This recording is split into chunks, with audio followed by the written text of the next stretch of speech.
cœur, c'est se rapprocher de la vision.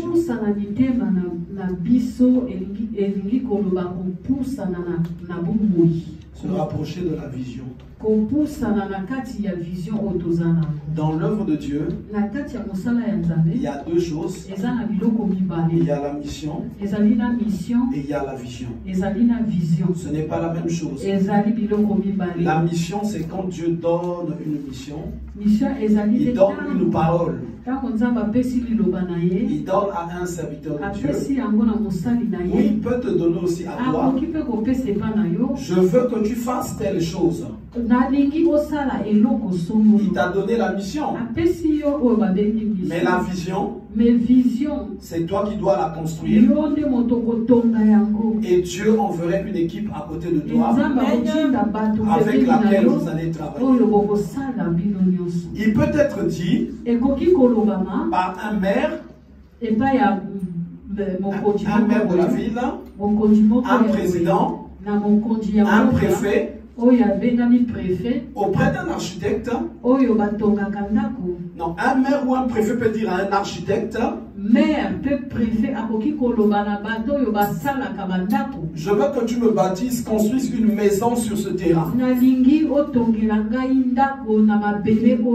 Et on lui a donné une mission. Mais lui, après, il doit construire une vision. Il va donner un plan.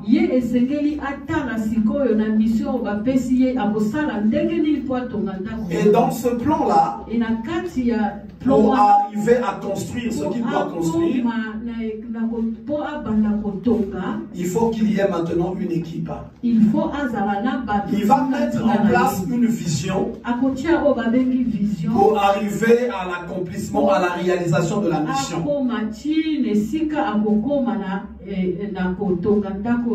Voilà pourquoi vous allez voir dans les invitations que nous avons pour la conférence que nous allons commencer. Nous l'avons déjà eu la dernière fois, après, je crois, la sortie du Covid. Pour la mission et pour la vision. On ne se rassemble pas juste comme ça pour prier. Mais pour commencer à prier, il faut qu'il y ait d'abord une mission. Mais après la mission, doit engendrer une vision. La mission, c'est celle qui vient de Dieu. Mais la vision, c'est celle que le serviteur de Dieu va mettre en place. Là où tout le monde va travailler maintenant pour pouvoir maintenant accomplir la mission. Et là, en ce temps-ci, c'est ça que nous sommes en train de voir. Pourquoi l'Esprit de Dieu m'a tellement ramené à ça? Parce que la mission, elle est là. Mais dans la vision, si ceux qui travaillent ne comprennent pas ce qu'on est en train de faire, ça nous ralentirait. Nous ne pourrions pas avancer.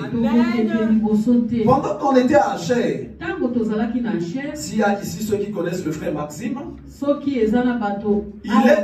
il était d'origine camerounaise. Mais lui qui venait de loin, il prenait le temps de poser des questions sur la vision. Ce qui l'a choqué, c'est qu'après plusieurs va-et-vient, qui lui prenaient des années, il constatait que c'est les mêmes choses que je lui disais et que je lui redisais. Donc, vous savez, dans la maison de Dieu, on peut avoir une personne qui travaille, mais sans comprendre vraiment ce que nous sommes en train de faire. Il peut venir, il vient faire un protocole, il vient assurer un service ici, il vient chanter, il peut faire tout ce qu'il peut faire, mais sans comprendre rien de la mission et de la vision. comme un architecte qui a mis en place un plan de travail, ceux qui sont en train d'y travailler, les électriciens, les plombiers, les échafaudeurs, différents services, s'ils ne comprennent pas, la maison ne va pas être bien construite. Mais il peut peut-être se trouver par hasard une personne de l'extérieur qui comprend, qui constate et qui va dire que là vous êtes en train de faire une erreur. Et servir Dieu, la mission, la vision, c'est quelque chose de capital. De la même manière que vous constatez, toutes les maisons sont des maisons, mais toutes les maisons n'ont pas le même plan. Toutes les maisons n'ont pas été construites de la même manière. Pareil aussi à l'église de Dieu. Ils ne sont pas bâtis de la même manière. Ils ne sont pas construits de la même manière. Mais tous c'est des églises. Il y a telle maison. Quand tu arrives, il y a une maison en duplex. Mais il y a une autre maison qui a une maison simple. Vous allez voir deux personnes qui sont en train de se chamailler. Ah non, moi je ne peux pas construire cette maison-là parce que ce n'est pas un duplex. L'autre qui dit, moi je ne peux pas construire celle-ci parce que moi je sais qu'une maison doit être avec ou sans duplex. Personne n'aurait raison. Mais c'est simplement la mission et la vision qui diffèrent. La mission et la vision qui diffèrent. Et au niveau de la 3MJC, chaque chose n'est pas faite par hasard. Que ce soit le groupe d'organisation, le département des chantres, le département d'intercession, tel et tel département. Rien n'est fait au hasard. Ceux qui m'ont entendu, ça fait il y a 10 ans. Ça fait il y a 15 ans. Si on me repose la question, c'est la même chose que je vais te dire. Tu vas voir, il n'y aura pas de changement. Il n'y aura pas de modification. Parce que je sais ce que je fais. C'est par rapport à la mission. Vous savez, il y a des églises qui ne partent pas, par exemple, de cellule en cellule. Ça ne veut pas dire que ce n'est pas des églises. Mais ils n'ont pas reçu cette mission. Mais pour ceux qui sont là, ça fait longtemps. Si on n'a pas eu le Covid, vous avez dû constater des voyages qui sont un peu partiels là. Mais vers les Orléans, tel endroit, Melun, donc différents endroits. Parce que nous, moi, c'est une mission que j'ai reçue comme ça. Et dans cette mission, il y a beaucoup de points qui ont été donnés. Et pour les mettre en place, il faut une vision. Revenons un peu aux cellules. Aujourd'hui, il y en a qui sont un peu dormants. La cause, ça a été le Covid. Mais également, le tout commence un peu à revenir petit à petit. Ça commence à revenir. Dans un au plus tard janvier serait également une église. Mais est-ce que on peut prendre une personne qui n'a rien compris de la vision, on va aller le mettre pasteur là-bas? Ça n'aurait pas de sens. Qu'est-ce qu'il va enseigner? Qu'est-ce qu'il va dire? Qu'est-ce qu'il va transmettre? Je vais vous prendre un exemple. Une entreprise. Air France, je prends l'exemple. Air France. Sa base qui est ici en France, elle ouvre encore. Ouvre encore une succursale au Maroc, en Allemagne, en Asie, aux États-Unis. Mais est-ce que peut-on prendre une personne qui ne comprend rien du fonctionnement du fonctionnement d'Air France et aller le mettre maintenant directeur aux États-Unis, est-ce que c'est possible? Il va faire des choses contraires. Il va faire des choses contraires par rapport aux bases de l'entreprise. Moi, j'étais entre-temps chez XPO. Ce que tu vas constater, chaque personne qui est embauchée chez XPO comme responsable de ceci, responsable d'exploitation, responsable administratif et qualité, responsable de ressources humaines, il y a obligation de les envoyer automatiquement aux États-Unis. Lui, sa femme et les enfants, si possible, parce qu'il doit aller passer 1 à 2 ans pour suivre une formation sur les principes de l'entreprise avant de revenir travailler dans le lieu où il a été embauché. Mais notons aussi à remarquer qu'avant son retour, la maison mère, XPO la base, peut revoquer le poste qui a été donné à cette personne. Parce que quelque part, il constate qu'il n'est pas compatible suivant les règles et les principes de cette entreprise.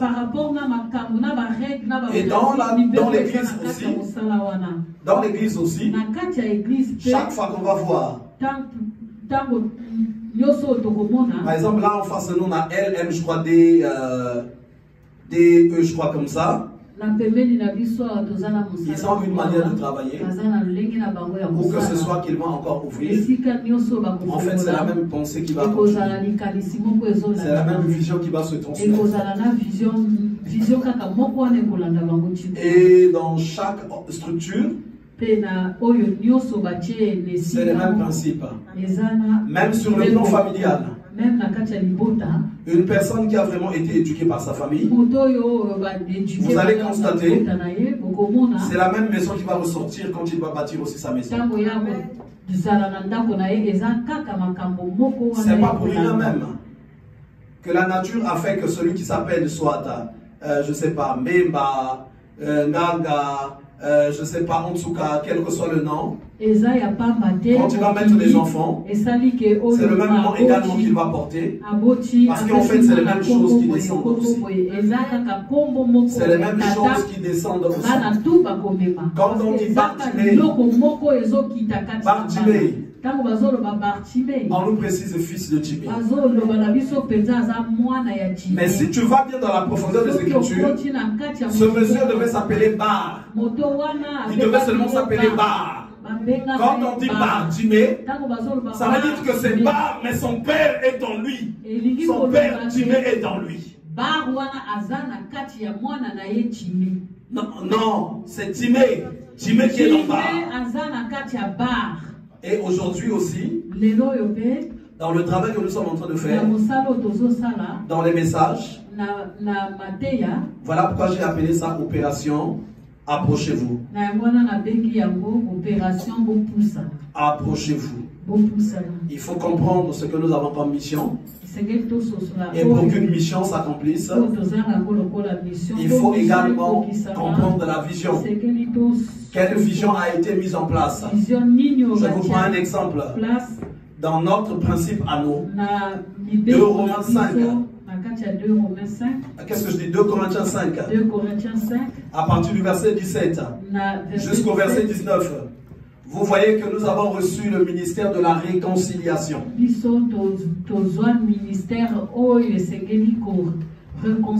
Nous réconcilions l'homme et Dieu. L'homme qui a été éloigné de Dieu.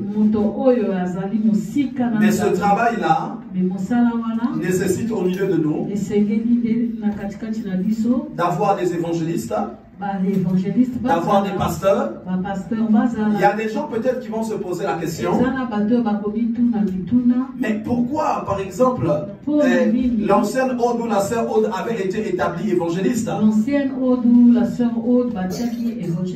Il faut d'abord que tu comprennes c'est quoi être un évangéliste.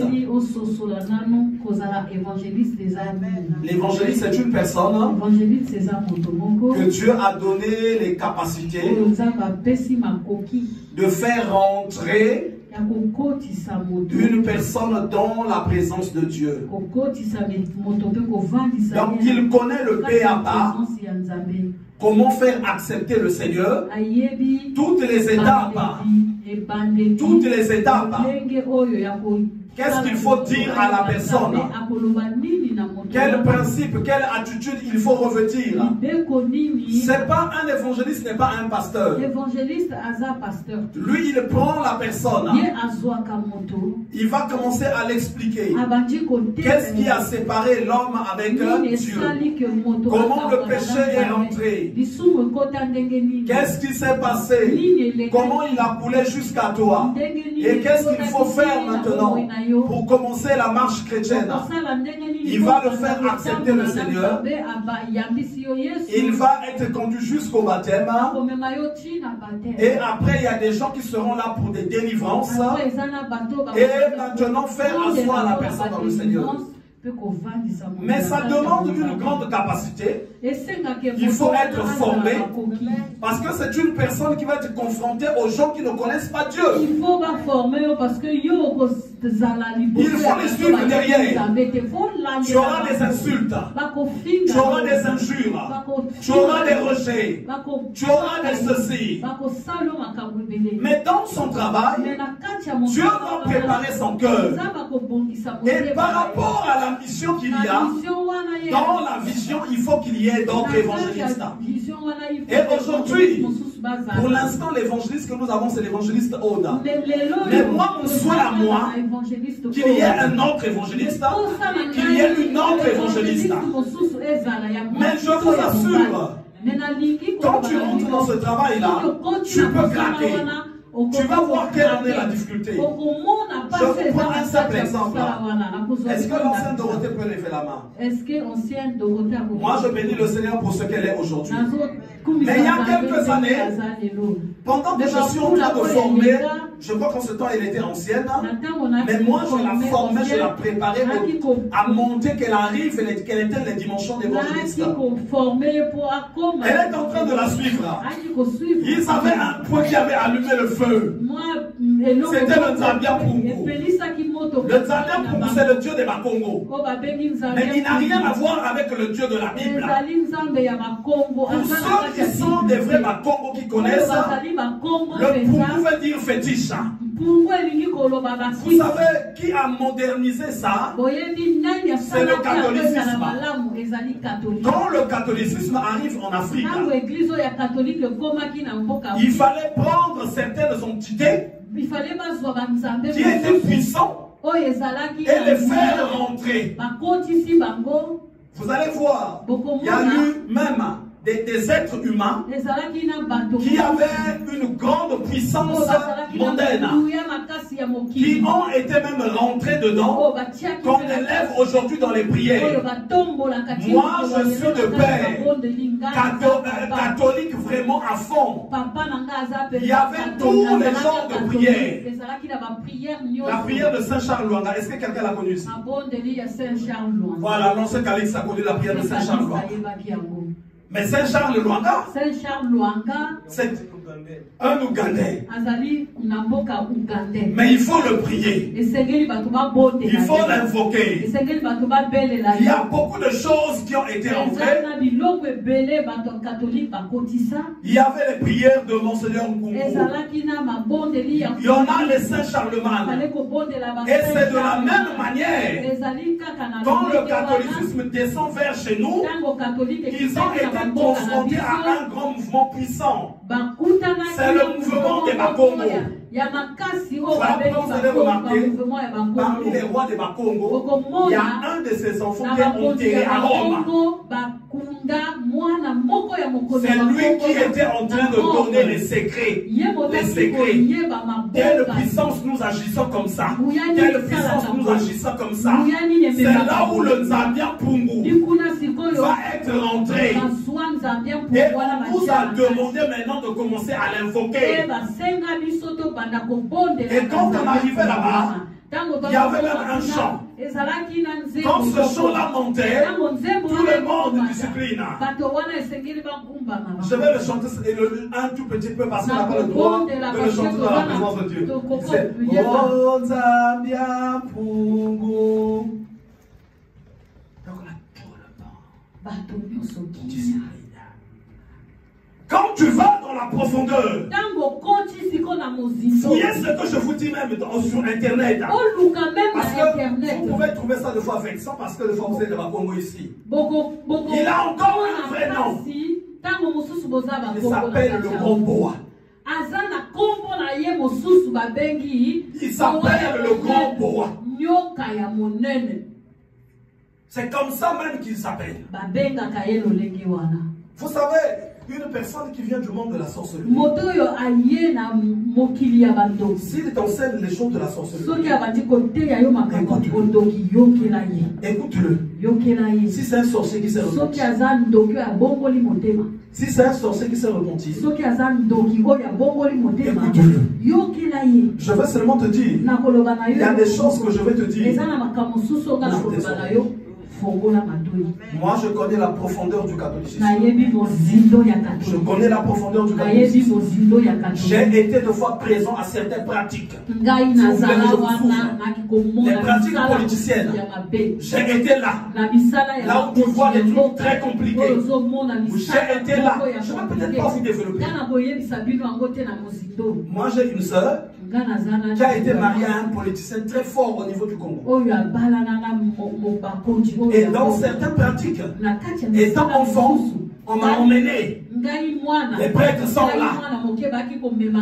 Mais il y a eu comme un esprit d'oubli. Pourquoi je me suis retrouvé là? Trop tard.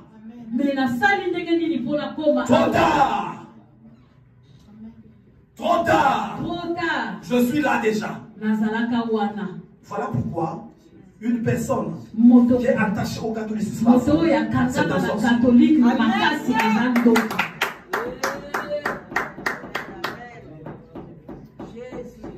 Moi, mon père à moi, il n'était pas seulement catholique. Le président du conseil paroissial. Donc c'est lui qui commande toute la paroisse et les prêtres. Toute la paroisse. C'est lui. Même quand le pape Jean-Paul II est venu au Congo, toutes les réunions qui se faisaient en privé, c'est eux qui ont géré ça. Ici, quelqu'un connaît les pentacles, non? Les pentacles. Vous savez d'où ça vient? Vous savez qui gère ces pentacles-là? Tu as bien dit. Que l'Éternel te bénisse. Est-ce qu'on peut te remettre dans nos propos pour ta question? Et il y a des choses avec. Voilà pourquoi, je vais vous dire un grand truc. Quand on dit tout chemin mène à Rome, les gens pensent que même c'est le chemin qu'on prend. Je vais te dire ce que ça veut dire. Si tu vas dans la franc-maçonnerie, tu vas dans Rome. Si tu vas dans tel chemin, la finalité c'est Rome. Si tu vas dans telle voie, la finalité c'est Rome. Mais vous savez, Paul c'était d'abord un meurtrier, un persécuteur de l'église. Et quand il avait été appelé, il connaissait beaucoup de choses. Le Seigneur appelle souvent beaucoup de personnes pour conduire les gens qui ont d'abord connu beaucoup de choses. Vous savez, ici peut-être pour certaines personnes, vous avez étaient dans les cultes de foi des Ngunza, du Sida, tout ça, c'était courant chez les Bapos. Moi, j'ai connu la profondeur de ces choses-là. J'ai même vu comment on bouffe les enfants là-bas. Il y a des femmes qui sont enceintes, qui partent voir les maîtres Ngunza. Elles vont seulement s'allonger, le maître là va faire des incantations, la grossesse est partie. Donc il y a beaucoup de choses que j'ai. Et donc je peux dire à une personne, fais attention, tel chemin, vous savez, Dieu avait pris un prophète, il a emmené du compte de l'adversaire. Va entendre ce qui se passe là-bas. Est-ce que quelqu'un connaît? Gédéon.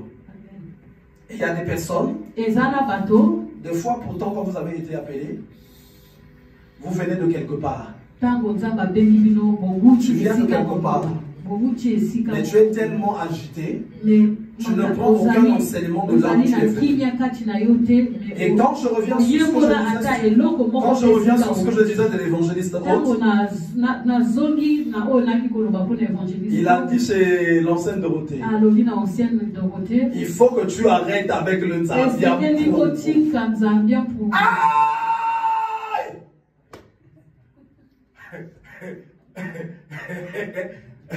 À l'époque, elle était ancienne, elle est partie toucher là où il ne fallait pas toucher.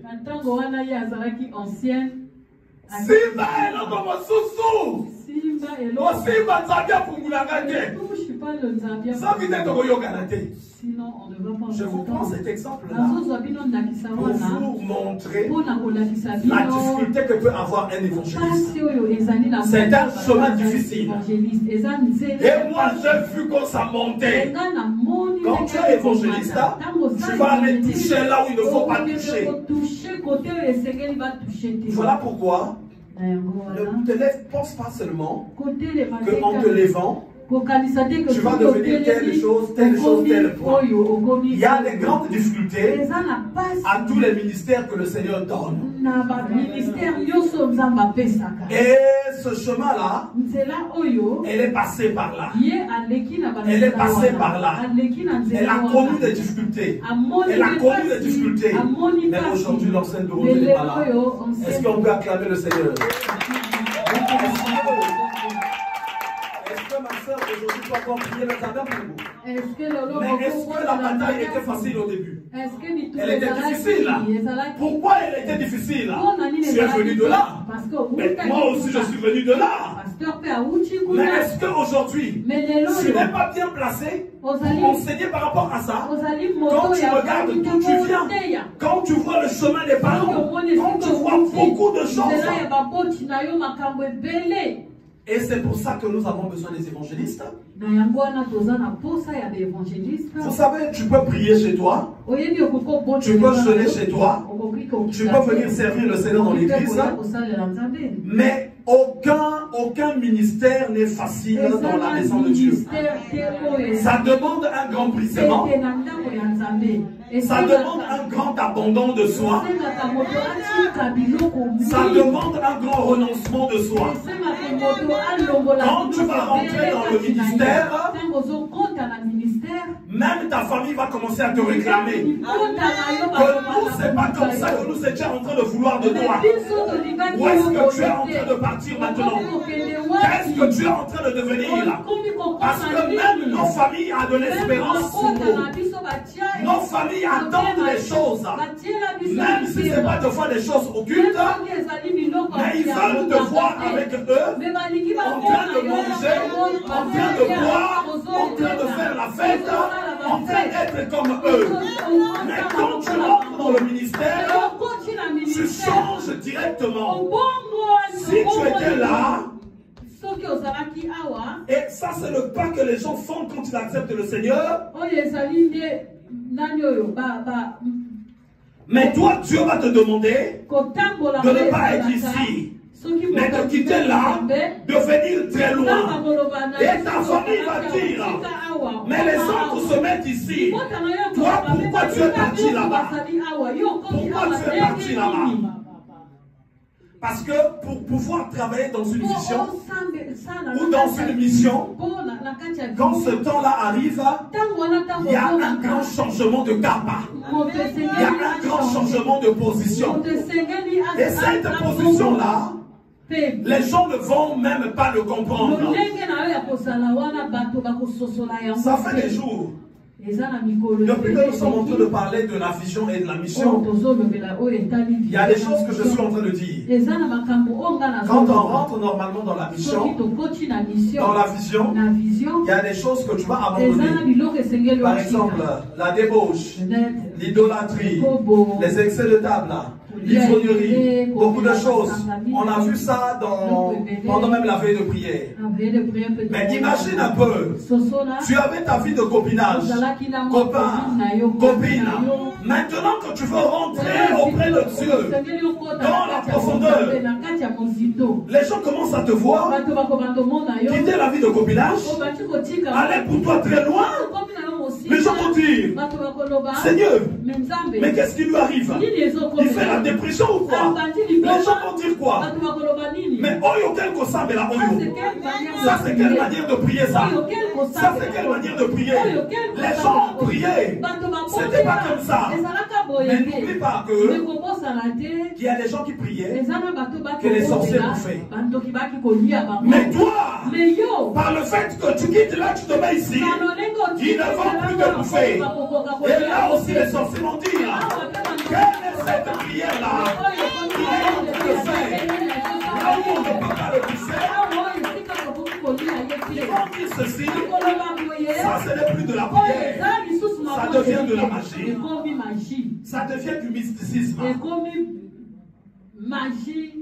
Et je vous assure, quand une personne se lève pour travailler dans la vision, travailler dans la mission, ce n'est pas quelque chose qui est facile. Et aujourd'hui aussi, nous voulons quitter la dimension sainte. Vous savez, pour tous ceux qui travaillent, on a besoin que les cœurs se rapprochent. Chaque fois que Dieu marchait avec son peuple, il disait ceci: purifiez-vous, purifiez-vous, purifiez-vous. Et moi je vois aussi dans les prières aujourd'hui, les gens font souvent quel genre de prière? Seigneur, que ton sang me purifie. Seigneur, purifie-moi par ta puissance. C'est la prière de la fausse purification. Je vais vous prendre un exemple. Tu vas dire à un enfant,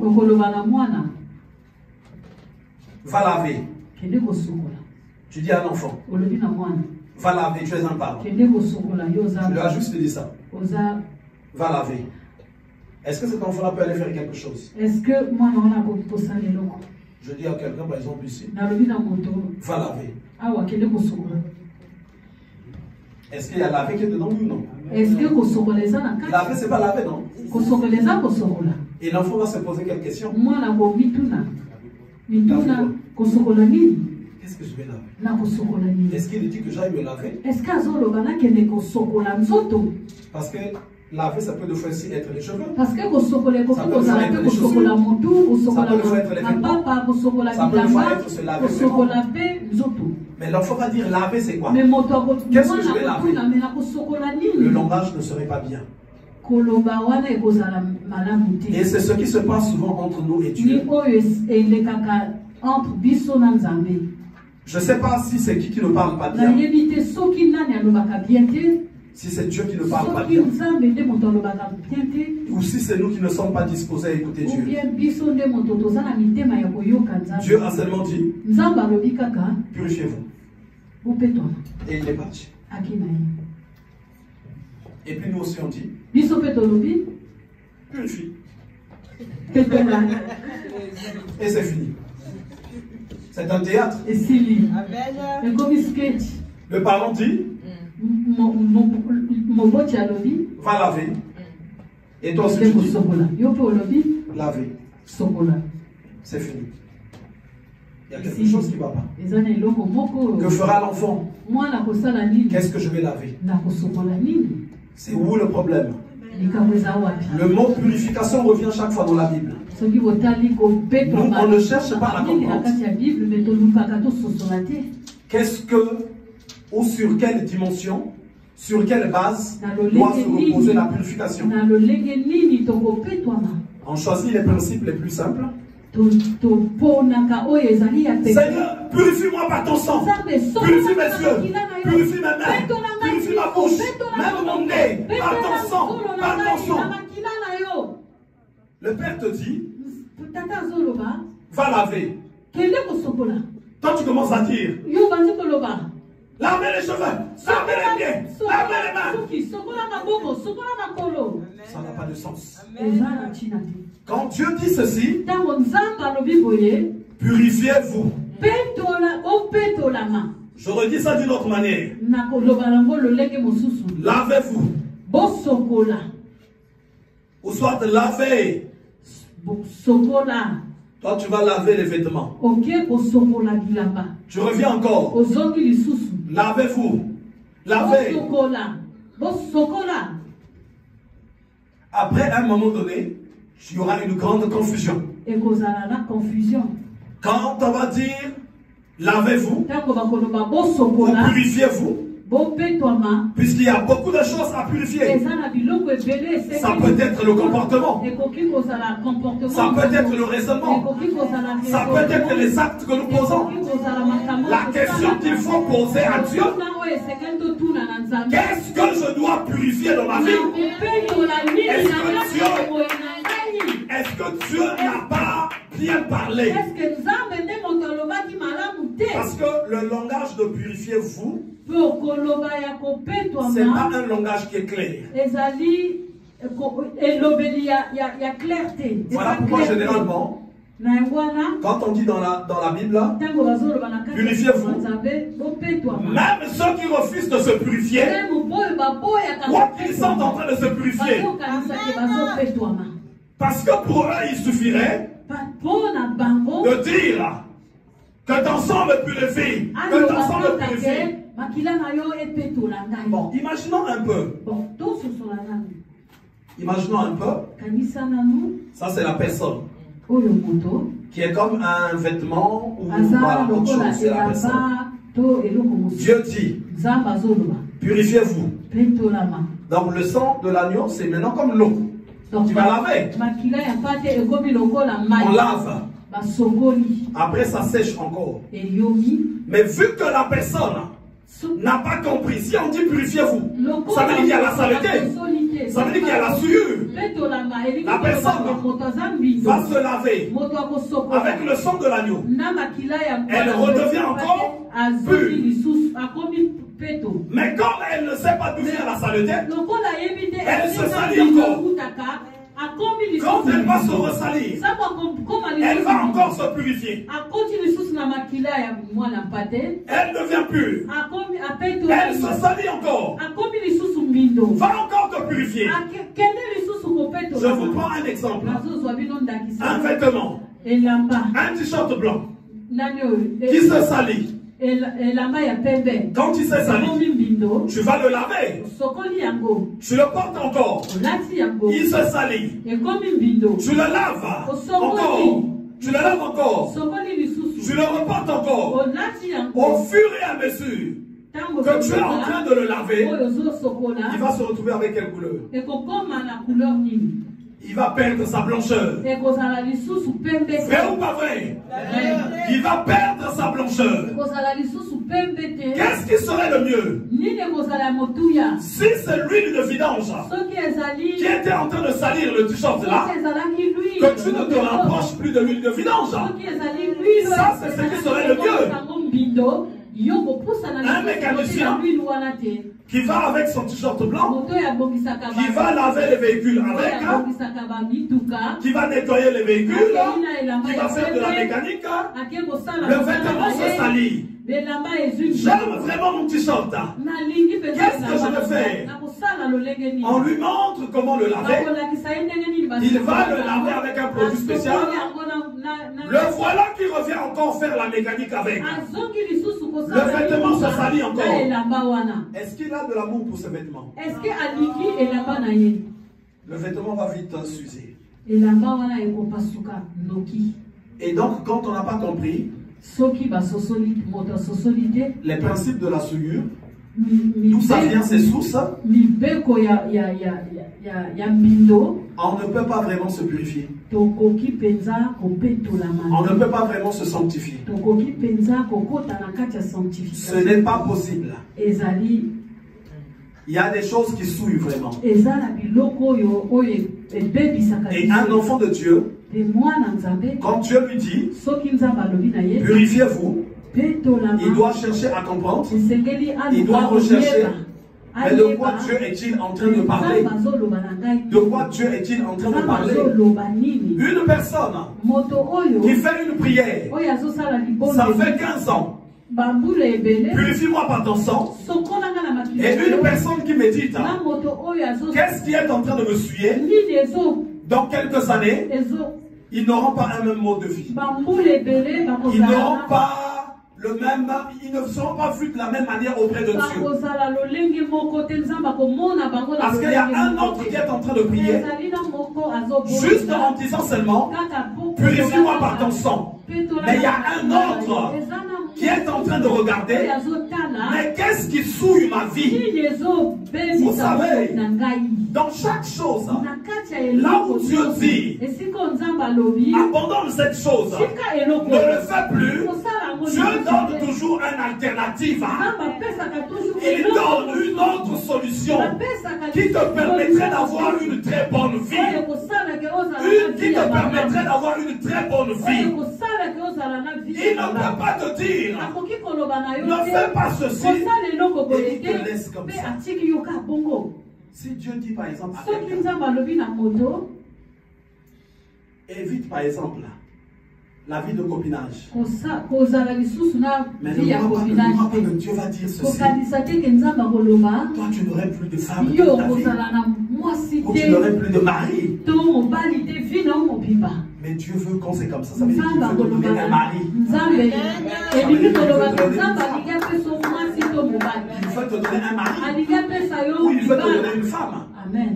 Vous savez, nous-mêmes, de fois, Dieu nous regarde. De fois, il a honte. Il te regarde. Il voit tous les chemins où tu es passé. Et après, il se plaint de fois de l'homme ou de la femme qu'il va te donner.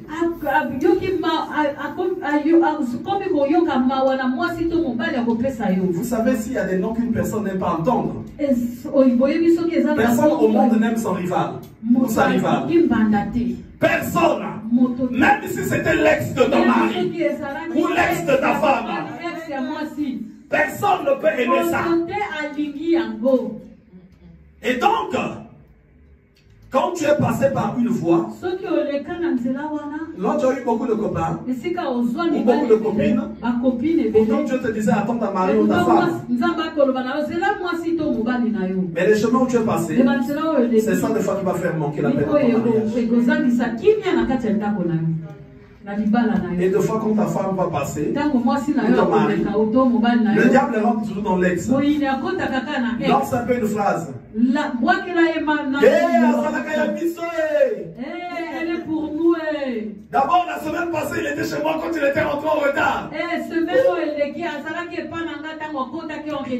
Comme par hasard, il y aura toujours une coïncidence.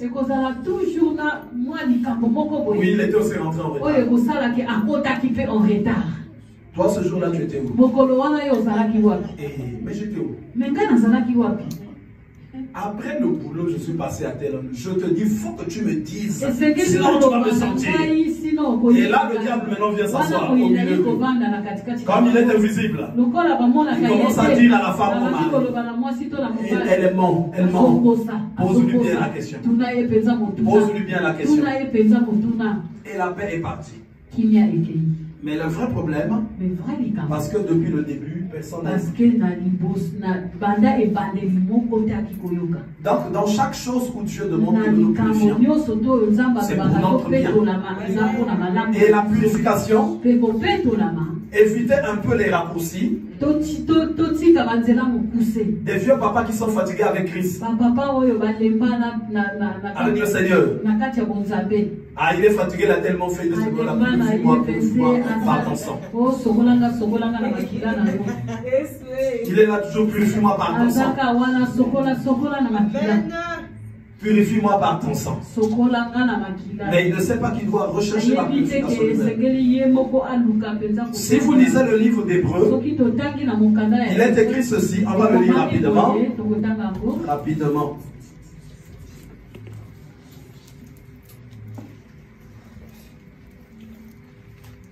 Hébreux, je crois que c'est le chapitre 12.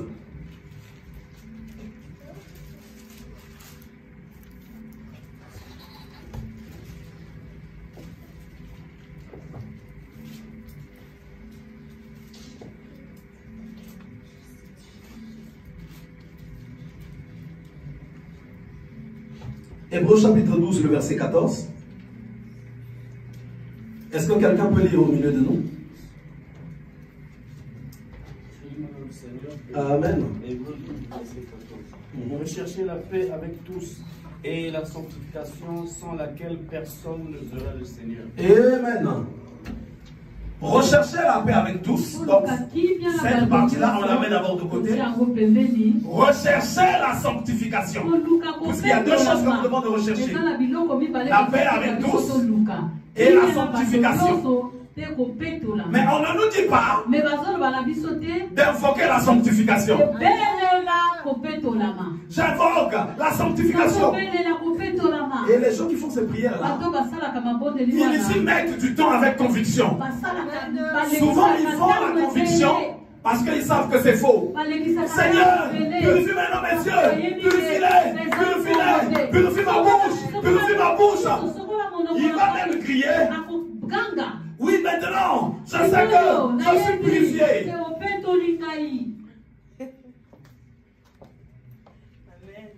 C'est trop simple, hein? C'est trop facile, hein? Très facile même. Ah, aujourd'hui, là, en tout cas, tu peux plutôt rechercher la sanctification ici. Va pour toi faire ce que tu veux dehors. Et il y a des gens comme ils savent. Ben, il a recherché la sanctification dans l'église. Il est écrit. Tout ce que vous demandez en priant, croyez que vous l'avez reçu. Il sort pour lui d'ailleurs de moi. Oh, mais moi je crois que je suis purifié. Tant pis pour lui. Hein. Il sait qu'il va faire ses péchés encore toute la semaine. Et puis samedi ou dimanche, il vient se purifier. Se purifie. Oui, Seigneur, je me suis purifié. Mais même si c'était le cas, un vêtement qui se salit, qu'on lave, qu'on relave, qu'on lave, qu'on relave, ce vêtement-là finit par se déchirer ou par s'user facilement. Vrai ou pas vrai? Mais ici, on nous dit, recherchez la sanctification. On nous dit ceci, purifiez vos cœurs. Aïe, le chrétien, il a souvent des problèmes. Il a souvent des problèmes. Je ne sais pas où est-ce qu'il a eu cette paresse. Purifiez vos mains, pécheurs. Recherchez la sanctification. Comment je vais rechercher? En nous disant laquelle personne verra le Seigneur. Comment je vais la rechercher? Il faut que je commence maintenant à fournir des efforts. En regardant ma vie. En regardant ma vie. Comment je marche? Comment je marche? Où est-ce que je fais une erreur? Où est-ce que j'ai failli? Quelle est la chose qui n'est pas agréable à Dieu? Qu'est-ce que je dois abandonner? Comment est mon cœur? Comment est ma pensée? En ce qui est de la purification, regardez ce que Jésus a dit. Si quelqu'un regarde une femme et la convoite dans son cœur, il a déjà commis un adultère avec lui. Ça veut dire que même en convoitant, la femme tu t'es souillé. Et vice versa aussi. La femme aussi, quand elle va convoiter l'homme, je quitte maintenant l'homme et la femme. Si tu vas dans le livre de les épîtres de Jean, on nous parle de la convoitise des yeux. La convoitise des yeux. Il y a même des choses que tu convoites tellement. Ah, c'est dernier cri d'iPhone là, ou de Naïka. Tu te souilles. Tu te souilles. Donc une personne même qui constate que je convoite, mais il va rechercher la sanctification maintenant par rapport à ça, que cette attitude-là me quitte, que ça me quitte. Et ça dit, est-ce que c'est un esprit? Est-ce que c'est un pouvoir? Est-ce que c'est une puissance qui est en moi? Que ça me quitte. Mais celui qui demande seulement à Dieu de le purifier par son sang, quand il arrive là, il est pour lui en train de convoiter les choses. Lui, ça ne lui fera aucun problème. Ça ne lui fera aucun problème. Alors que Dieu demande de rechercher la sanctification. Rechercher la sanctification. Vous savez, ceux qui servent dans l'église, une manière de se rapprocher déjà, c'est de rechercher la sanctification. Rechercher la sanctification. Ça va te permettre. Ça sera un point favorable que tu te rapproches beaucoup de la vision. Vous savez, pour ceux qui entendent le nom du groupe, les rachetés de l'Éternel, vous entendez peut-être juste comme ça. Vous n'avez jamais compris. Ça fait des années. À l'époque là, on allait de cellule en maison, de cellule en maison. C'est là que le Seigneur m'avait donné le nom du groupe. Il est écrit quelque part dans la Bible, dans le livre d'Ésaïe. Les rachetés de l'Éternel, il prendra un chemin que seul ne peut prendre. Le chemin là, c'est le chemin de la purification. C'est le chemin de la sanctification. Ils chanteront des cantiques qui viendront de là-haut, qui viendront des anges. Ils chanteront des chants que nulle autre personne ne pourra chanter. On dit bien les rachetés, ceux qui ont été rachetés, ceux qui ont quitté les ténèbres de la lumière. Et donc, si on a des gens dans le groupe qui vivent de ténèbres en ténèbres, le plan, la vision de Dieu ne pourrait pas s'accomplir sur le groupe. Parce que ce qui est prévu, c'est que le groupe conduise des grandes activités, des grands séminaires, des grands ceci. Mais si vous n'avez pas de moyens pour le faire, les capacités viendront et les moyens de Dieu. Mais comment ça va-t-il venir de Dieu si vous ne pouvez pas être vraiment en contact avec le Seigneur? Et donc, même dans le groupe, si vous voyez la vision, je vous donnerai bien les versets, vous vous mettez autour de cette vision, vous vous posez des questions. Comment on peut faire pour amener le groupe à cette dimension? La première des choses que vous devez vous dire, soyons sincères avec nous-mêmes et avec Dieu. Soyons sincères avec nous-mêmes et avec Dieu. Mais quand nous faire pour être sincères, réglons beaucoup de choses dans nos comportements. Quels sont les péchés qui peuvent nous empêcher de voir la gloire de Dieu dans le groupe? Je vous assure, au niveau où est le groupe pour l'instant, même le don de Dieu ne vous entend même pas encore. Très loin. Il faut que l'adoration monte. Ceux qui viennent ici là, ils commencent à pleurer. Les chaînes commencent à se briser. Il a entendu les chants. Il rentre chez lui, il se convertit. Il se repent. Mais ça ne pourrait jamais se faire si vous ne comprenez pas comment vous allez marcher. Donc il faut d'abord une équipe de personnes qui vont parler sincèrement. Toi, tu as telle vie. abandonne ceci. Toi, tu as là, abandonne ceci. Cette équipe-là va commencer à prier par rapport à la vision. Seigneur, nous voulons que cette vision, que cette pensée s'accomplisse. Ça fait combien de temps vous faites vos concerts ici, mais aucune personne même ne pleure. Aucune personne n'est délivrée par vos chants. Aucune personne n'est guérie par vos chants. Mais moi, 2 fois après le culte, je n'allais pas recevoir quelqu'un. Parce que tout le travail a déjà été fait. Amen. Le chant sort.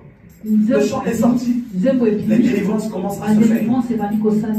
Mais ça ne peut pas se faire aussi simplement. Il faut qu'il y ait un travail au niveau du groupe.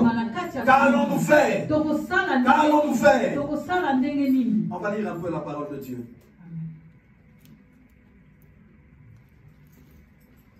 Dis un peu à ton voisin.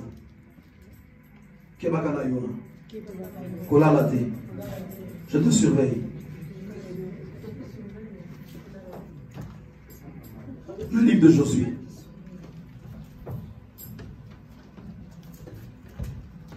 Josué.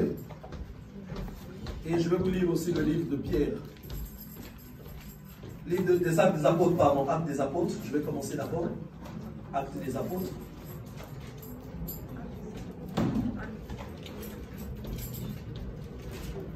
Il faut que maintenant, l'Église aille vraiment de l'avant.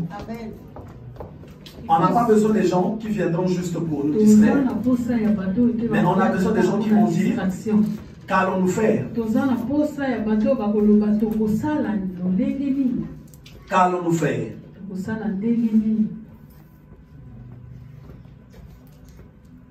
Je vais commencer dans Actes au chapitre 2 d'abord. Au verset 36. Que toute la maison d'Israël sache donc avec certitude que Dieu a fait Seigneur et Christ, ce Jésus que vous avez crucifié. Donc c'est Pierre qui parlait, il a parlé. Quand le peuple s'est senti concerné, il était consterné. Il a dit ceci. Après avoir entendu ce discours, ils eurent le cœur vivement touché.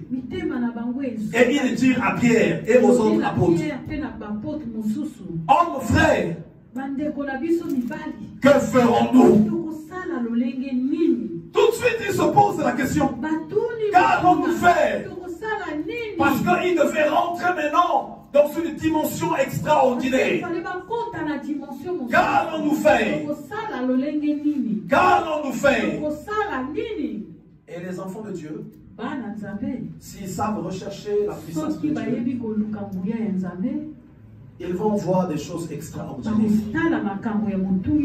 J'ai entendu l'ancienne Francky qui donnait la parole d'exhortation ici. Comment il a parlé du cœur. Comment il a demandé aux gens de se repentir. En parlant, c'est comme si elle s'adressait à une personne. Mais j'aimerais dire au Seigneur qu'il s'adresse même à tout le monde. Parce que vous savez, les petites choses que les gens font en cachette, c'est si petit, qui sont attachés aux gens, mais ça peut être très nuisible au milieu des enfants de Dieu. Et là, le peuple maintenant disait, qu'allons-nous faire? Qu'allons-nous faire? C'est la question que les enfants de Dieu ne se posent pas souvent. Le livre de Malachie dit ceci. Le livre de Malachie dit ceci. Ils se parlèrent l'un à l'autre. Et un livre de souvenirs fut écrit. Un livre de souvenirs. Vous voyez ce qui va être suivi après. La parole de Dieu nous dit, et un livre de souvenirs fut écrit dans les cieux auprès du Père. Le jour où les enfants de Dieu prennent conscience en disant, qu'allons-nous faire? Qu'est-ce que nous devons faire? C'est là qu'il commence à se passer quelque chose. Le groupe peut jouer. Vous, voilà vous qui ressortez avec vos mains dans la poche. Aujourd'hui c'était bien. Hein? Aujourd'hui c'était bien. Vous revenez encore demain. Vous revenez encore après-demain. Mais si vous ne comprenez pas la profondeur, vous n'allez pas pouvoir vous questionner. Or, si vous savez vraiment où vous devez arriver, vous allez vous dire, mais qu'est-ce qui peut nous empêcher d'arriver là? Qu'est-ce qui peut nous empêcher? Et les gens vont se parler l'un à l'autre. Vous allez voir, au temps où Ananias et Saphira mourut, en fait c'est la sincérité qui les a manqués.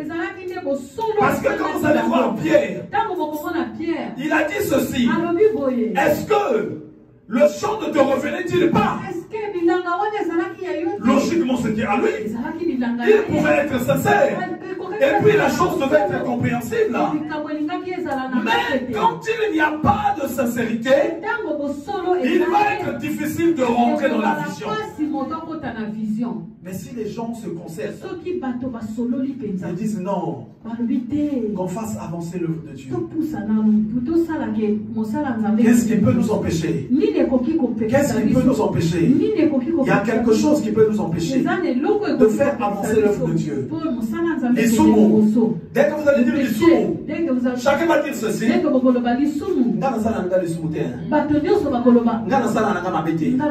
Moi je ne fais pas. Même le plus grand pécheur au milieu de vous tous, je ne pêche pas. Parce que souvent le chrétien est hypocrite. Parce que mon Christ il ne veut pas être vrai avec lui-même et il n'a pas envie d'être vrai avec Dieu. Mais celui qui dirait, j'ai une faiblesse, aidez-moi, aidez-moi. Voilà le point qui me fait tomber. Voilà le point qui me fait tomber. Ça peut nous bloquer. Ça peut nous bloquer. Recherchons la face de Dieu par rapport à ça. Recherchons la face de Dieu par rapport à ça. Jésus a dit ceci, le plus petit au milieu de vous sera le plus grand. Vous allez vous moquer de cette personne, mais dans 2 matins, c'est la personne qui montera plus que vous tous. Parce qu'il se fait petit, parce qu'il se diminue. Mais la majorité des enfants de Dieu diront nous ne faisons rien. Nous ne faisons aucun péché. Mais ce que Dieu il attendrait, c'est qu'il y a un peuple repentant qui va dire ceci. Non, il faut qu'on dise à Dieu que nous sommes faux. Et Dieu est vrai. Nous sommes faux. Dieu est vrai. Quand on regarde où est-ce qu'il y a les erreurs, quand on commence à prier, un peuple qui se tient la main dans la main, un peuple qui prend la résolution d'atteindre un but, d'atteindre un objectif, d'atteindre un objectif. Aujourd'hui, c'est vrai, vous m'excusez, je parle beaucoup du groupe. Ne vous en faites pas, on va parler d'autres départements aussi. Il y a un moment donné, si on ne voit pas une attitude repentante, des gens qui veulent voir la main de Dieu, des gens qui veulent se parler, des gens qui vont s'entretenir, une bonne partie des départements vont s'asseoir. Même le groupe. Parce qu'une personne seule de fois peut conduire les choses. Une personne seule de fois peut faire telle et telle chose. Il est écrit ceci dans le livre de Chroniques. Que les chantres, ils étaient revêtus quoi? Revêtus de quoi? D'ornements sacrés. C'est une représentation de la purification. Une représentation de la repentance. Ça va aider. C'est pas seulement les chantres. Même tous les autres départements. Tous les autres départements. L'église en elle-même Ça doit être un travail. Comment peut-on servir le Seigneur comme ceci? Comment? On va lire le livre de Josué. Après la mort de Moïse, on est dans Josué 1. Après la mort de Moïse, serviteur de l'Éternel, l'Éternel dit à Josué, fils de Nun, serviteur de Moïse, Moïse, mon serviteur, est mort. Maintenant, lève-toi, passe Jourdain, toi et tout le peuple, pour entrer dans le pays que je donne aux enfants d'Israël. Tout lieu que foulera la plante de votre pied, je vous le donne comme je l'ai dit à Moïse. Vous aurez pour territoire, donc je vais sauter là, je viens au verset 5. Nul ne tiendra devant toi, tant que tu vivras. Je serai avec toi comme j'ai été avec Moïse, et je ne te délaisserai point, je ne t'abandonnerai point. Amen. Jusque-là, les promesses sont fortes. Les promesses sont bien. Et souvent, comment ça se passe? Nous, on se dit que ces promesses-là ne sont pas conditionnées. Tu vas commencer à prier. Tu vas commencer à répéter, à réclamer ces promesses pour toi. Mais quand tu vas descendre plus bas, tu vas voir que ces promesses-là étaient conditionnées. Ils vont dire ceci, au verset 6. Fortifie-toi et prends courage, car c'est toi qui mettras ce peuple en possession du pays que j'ai juré à leur père de leur donner. Fortifie-toi seulement et aie bon courage en agissant. Donc il dit maintenant, en agissant fidèlement selon toute la loi que Moïse, mon serviteur, t'a prescrite. Donc pour que ces promesses-là soient vraiment oui et amen, il fallait qu'il agisse fidèlement. Regardez ce qu'on dit après.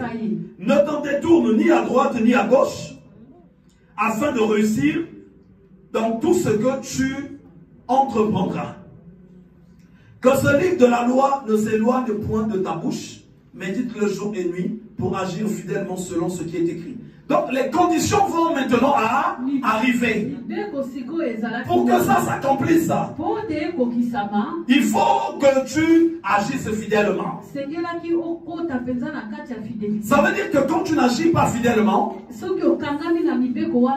ici il est question d'accomplir ce que Dieu demande, dit qu'il doit s'accomplir. Il y a des choses, le fois que tu as envie d'accomplir, c'est pas Dieu qui a demandé que tu accomplisses ça. Mais ici, c'est la chose de Dieu. La chose de Dieu s'accomplit dans le respect des principes de Dieu. Tu veux faire ta cuisine. Mais qu'est-ce qu'il y a à lire la parole de Dieu? Oh, médite le livre de la loi du jour afin que tu fasses bien la cuisine. Ah non! Ah non! Tu vas faire ta cuisine sans méditer la parole de Dieu. Il n'y aura aucun souci. Et par là aussi, il y a des choses qu'une personne peut faire sans méditer la loi de l'Éternel. Mais l'accomplissement de la promesse demande la méditation de la parole de Dieu. Vous pouvez être en train de travailler, mais il y a telle personne qui est encore dans l'astrologie. Dans son esprit, l'astrologie n'est pas encore tombée. Moi je suis bélier, moi je suis verseau, moi je suis taureau, moi je suis comme ceci. Quand tu lis la parole de Dieu, ça fait partie de l'acceptation de l'œuvre de la sorcellerie. Quand tu le pratiques, ça va être la séparation entre vous et Dieu. Je ne parle pas de celui qui vient dans l'église juste pour écouter et partir. Mais je parle de ceux qui sont mandatés pour travailler dans la maison de Dieu ou pour accomplir une mission quelconque. Parce que la mission, ce n'est pas seulement dans l'église. Une personne peut recevoir une mission d'encadrer par exemple ses enfants. D'encadrer une famille proche. Non. Élever, c'est un devoir. Moi, je parle de la mission. La mission, si Dieu donne une mission, donc élever même un animal. Il élève ses enfants. Va toucher l'enfant de la poule. tu crois que tu vas regretter? Surtout la poule africaine. Quand elle vient de mettre au monde ses bébés, va toucher. Très belle vie, tu n'as pas encore vu. Je crois que tu ne partiras plus au Congo. Comment ça va te poursuivre, tu vas regretter? Il y avait un enseignant très méchant dans un village. Mais il ne savait pas qu'il y avait des poules qui venaient de mettre au monde. Et donc il est passé à côté de la poule. Mais la poule a fini la carrière de l'enseignant. C'est-à-dire, ma mère! Et les élèves. Donc élever, c'est tout le monde. Ce n'est pas une mission. Dieu a fait les choses comme ça. Mais quand tu donnes une mission, ça veut dire que Dieu a un plan pour cette famille. Et s'il y a un plan pour la famille, cette personne-là qui a reçu la mission, elle ne va que arriver à son accomplissement dans l'obéissance. En méditant la loi de l'Éternel, en marchant selon ce que Dieu dit. Et là, c'était une mission. C'était conditionné. Donc, on est toujours dans Josué. On va lire quelques versets rapidement. Je suis au verset 11. Parcourez le camp et voici ce que vous commanderez au peuple.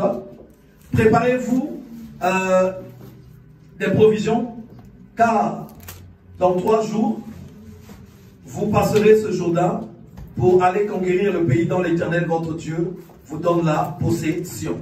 Donc ce peuple-là était en train d'aller, il y avait la mission de l'Éternel. Il faut qu'ils aillent de l'autre côté. Il faut qu'ils aient des conquêtes. Il faut qu'ils prennent certains territoires que Dieu les avait promis. C'était une équipe. Suivez très bien.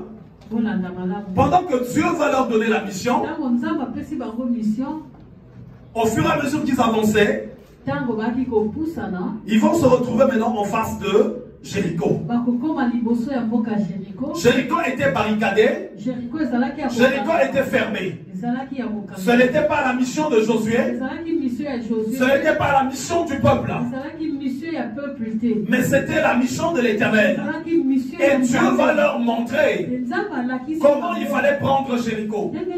Ça, c'est dans Josué 6 qu'on nous parle de ça. Comme tu vas leur dire, mettez les sacrificateurs, mettez les trompettes, vous allez tourner la ville, vous allez sonner de la trompette, et vous allez foncer dans la ville va tomber dans vos mains. Mais regardez ce que l'Éternel va dire. Le verset 17 dans Josué 6. La ville sera dévouée à l'Éternel par interdit. La ville sera dévouée à l'Éternel par interdit. Elle et tout ce qui s'y trouve. Ça veut dire ceci.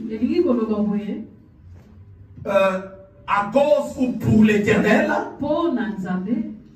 cette ville-là sera vouée à l'interdit. Personne ne pourra toucher, manger, ni être avec une fille de là-bas, ni être avec un garçon de là-bas, prendre de l'argent de là-bas. Je vais vous prendre un exemple pour certaines personnes. Ici, pour ceux qui viennent d'Afrique, vous connaissez le fétichisme. Quand une personne va dans le fétichisme, on lui donne des règles, des prescriptions. Il ne faut pas manger ceci, il ne faut pas manger ça. Vous avez connu ça, non? Et dans le Seigneur aussi, Dieu donne aussi des règles. Et là aussi, il a dit, vous ne toucherez pas. Le verset 18, gardez-vous seulement de ce qui sera dévoué par interdit, car si vous prenez de ce que vous aurez dévoué par interdit, vous mettrez le camp d'Israël en interdit et vous y jeterez l'eau propre. Donc si vous prenez les choses dévouées par interdit, celui qui les prendra, pourtant c'est une personne, mais il va faire que tout le camp soit dévoué par interdit. Voilà pourquoi la force dans une mission, c'est d'abord un peuple qui prend conscience. Un peuple qui prend conscience, qui dit ceci, nous avons une mission, il y a des choses que nous devions abandonner, il y a des choses que nous devons laisser. Ils doivent rechercher la purification. Quand le peuple va prendre Jéricho, il y a une personne au milieu du peuple. Il va prendre les choses interdites, il va les cacher. C'est une personne. On va voir les conséquences que ça va déclencher. Josué au verset 7. Les enfants d'Israël commirent une infidélité au sujet des choses dévouées par interdit. Akan, fils de Kamri, fils de Zabdi, fils de Zéra, de la tribu de Juda, prit des choses dévouées et la colère de l'Éternel s'enflamma contre les enfants d'Israël. Amen. C'est une seule personne. Une seule personne qui a pris les choses dévouées par interdit. Mais la colère de l'Éternel s'est enflammée contre toutes les personnes qui se sentent. Les gens ont des avis divers. Mais moi, il y a un ministère qui m'a beaucoup touché. C'est le ministère qu'on appelle le ministère du combat spirituel. Ce ministère-là m'a touché. Moi, c'est par rapport à comment ils ont commencé. Je ne vais pas voir ce qu'ils sont devenus, la foule qu'ils sont devenus. Ce ministère-là va commencer à Brazzaville, en face du palais de Parlement. Donc, quand il y avait la vision, au milieu du couple fondateur, ils vont finalement se faire entourer de plusieurs couples qui ont pris la résolution de quitter le péché, de quitter les ténèbres et de servir le Seigneur. C'est là seulement que ça va commencer. C'était, je crois, un nombre de 9 ou 10 couples. D'abord au début, qui vont traverser la RDC, mais qui vont venir. Leur force, c'était en fait l'unité dans leur vision. Qu'est-ce qu'ils avaient envie de faire? Quand on prend la résolution de servir Dieu, donc les gens qui avaient renoncé à eux, qui avaient pris la résolution d'abandonner les coutumes, les traditions, la magie, l'idolâtrie, la débauche, l'impureté, les dérèglements, quand ils viennent en ayant seulement cette attitude-là, suivant la mission, la vision qu'ils voulaient accomplir, ils ont fait bouger toute une nation. C'est parti de là. C'est revenu en RDC et ça a touché partout. Quand vous voulez faire un travail qui concerne le Seigneur, s'il y a seulement une personne qui est dans le ni chaud, ni froid, moi ça ne me regarde pas trop. Moi je viens, le reste c'est pas mon problème. Moi quand c'est comme ça, c'est mieux que vous soyez même à 3 et que cette personne se mette à l'écart. Parce que lui seul va affecter le travail qui se fait. Et ici, quand nous lisons, c'est seulement une personne. Mais la colère de Dieu va s'enflammer contre tous les enfants d'Israël. Je vais continuer au verset 2 dans Josué 7.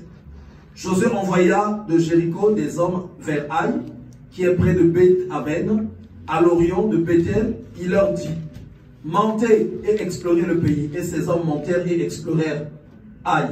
Ils revinrent auprès de Josué et lui dirent: il est inutile de faire marcher tout le peuple. 2 ou 3 000 hommes suffiront pour battre Aï. Ne donne pas cette fatigue à tout le peuple, car ils sont en petit nombre. Il va le dire par rapport à la ville de Jéricho qu'il venait de prendre. Il dit: on a tapé Jéricho, mais là c'est tout petit, on va les avoir. Mais même étant petit, Josué ne savait pas qu'il y avait l'interdit. Il ne savait pas qu'il y avait l'interdit. Eux, ils vont minimiser par rapport à celui de foi. Voilà pourquoi j'ai dit, chaque endroit où les gens veulent arriver, c'est la présence de Dieu qui va jouer. 3 000 hommes environ se mirent en marche Mais ils prirent la fuite devant les gens d'Aï. Vous voyez? Ils ont pris la fuite. Les gens d'Aï leur tuèrent environ 36 hommes et les poursuivirent depuis la porte jusqu'à Shebarim et les battirent à la descente. Le peuple fut consterné et perdit courage. Josué déchira ses vêtements et se prosterna jusqu'au soir, le visage contre terre devant l'arche de l'Éternel, lui et les anciens d'Israël, et ils se couvrirent la tête de poussière. L'attitude de Josué, c'est l'attitude de la personne qui dit, mais Seigneur, pourquoi ça? Qu'est-ce qui m'arrive? Seigneur, Seigneur, il sait dire à Dieu, Seigneur, qu'est-ce qui m'arrive? Mais il ne sait pas écouter ce que Dieu lui dit. Qu'est-ce que tu dois enlever? Qu'est-ce que tu dois enlever? Ça, il ne sait pas écouter. Je viens au verset 10. L'Éternel dit à Josué, lève-toi, pourquoi restes-tu ainsi couché sur ton visage? Israël a péché. Ils ont transgressé mon alliance que je leur ai prescrite. Ils ont pris des choses dévouées par interdit. Ils les ont dérobées et ont menti. Et ils les ont cachées parmi leurs bagages. Quand on dit cacher parmi leurs bagages, c'est les choses que les gens cachent dans les cœurs. C'est les choses que les gens cachent dans les pensées. C'est les choses que les gens cachent dans leur conscience. C'est les choses que les gens cachent dans leur environnement. C'est les choses que les gens refusent de regarder en vrai. Les choses que les gens refusent de regarder en vrai. Ça conduit à la défaite. Ça conduit à l'échec. Tout ce que Dieu peut nous promettre, nous pouvons le voir s'accomplir.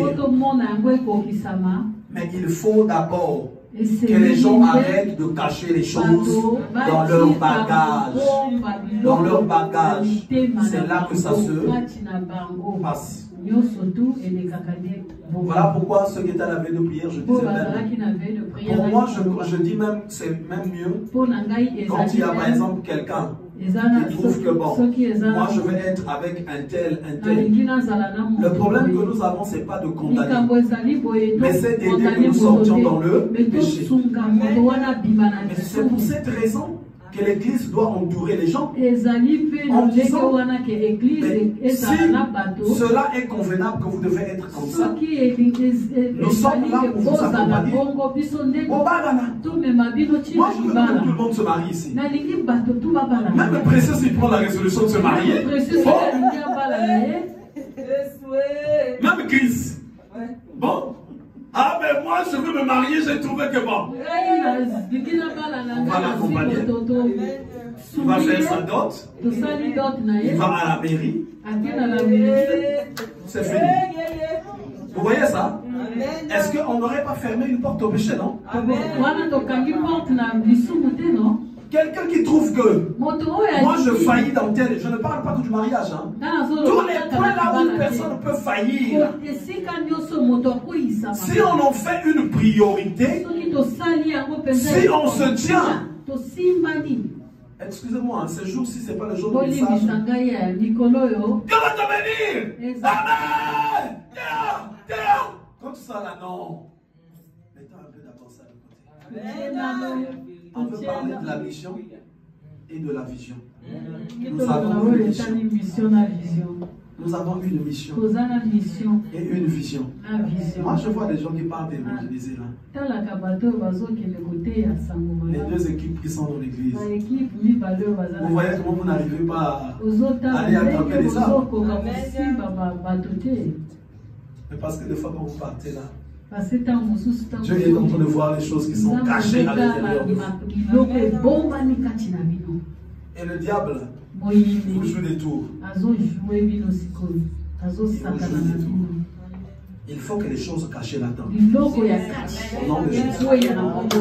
Est-ce que répète un peu après moi? Il faut que les choses cachées. Il faut que les choses cachées tombent. Que ça soit ôté de ma vie. Au nom de Jésus. Je veux servir le Seigneur. Les mauvaises choses caché dans ma conscience, dans mon âme, dans mes pensées, dans mon esprit. Que toutes ces choses-là me quittent au nom de Jésus.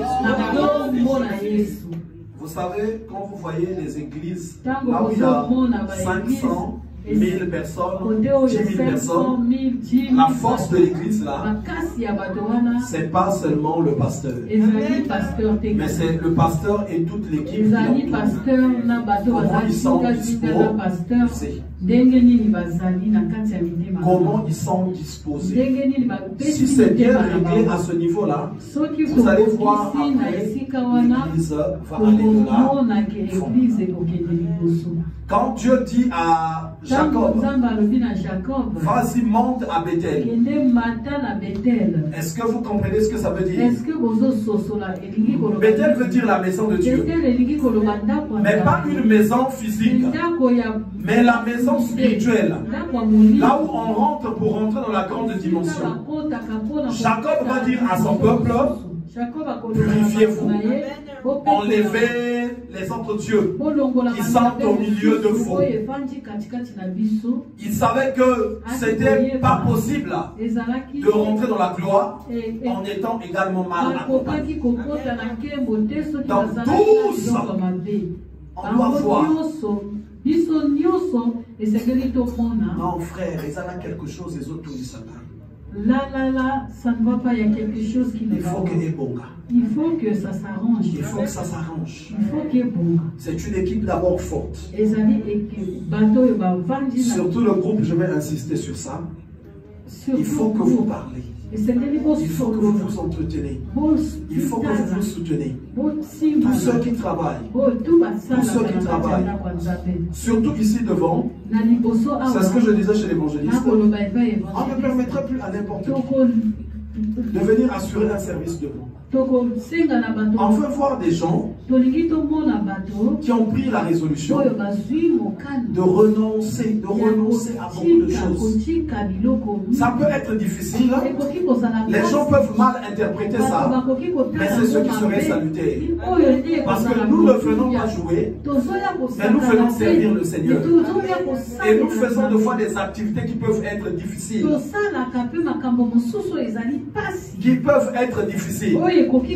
Alors, une petite porte ouverte peut conduire tout le monde dans le chaos. Peut nous faire rencontrer des grandes difficultés.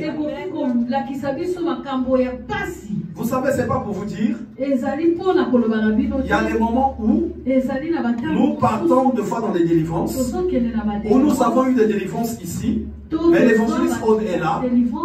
Vous arrivez à la maison, vous êtes dans la maison, les esprits là de fois vous en suivent.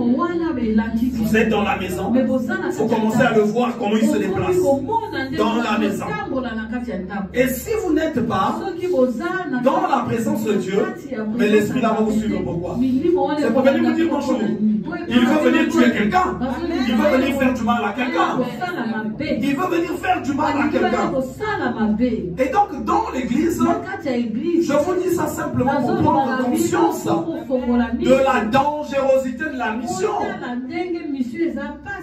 Vous savez, il est écrit Dieu est esprit. Dieu, ce n'est pas une personne physique. Il est esprit.